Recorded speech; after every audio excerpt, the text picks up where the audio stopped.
Let's go for a walk. Let's make art together with Miss Mullins today. So I'm on another walk today and I'm gonna see what kind of art I can make. I am making walking a part of my daily routine, so it helps me to feel better. So if you are feeling kind of down in the dumps, I suggest maybe going for a walk or just getting outside, getting in the sunshine for a little bit and take a break from a screen for a while. But let's see if we can make some art in nature again.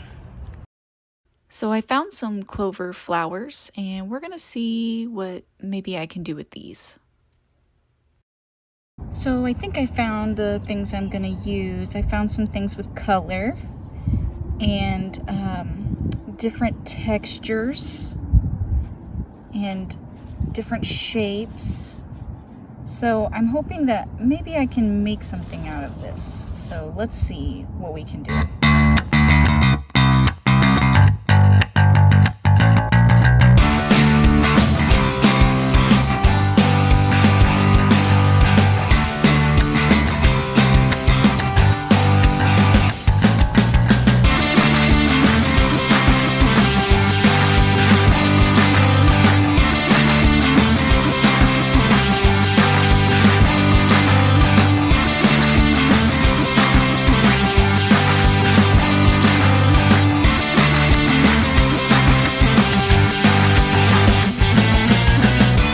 So today I made a face with the things I could find at the park, some clover and some mostly weeds, honestly. It was mostly weeds, but that's okay. You can make art out of anything. So maybe take some time, maybe you can make a face, maybe you can put some different types of expressions on that face. So go out in nature and make some art.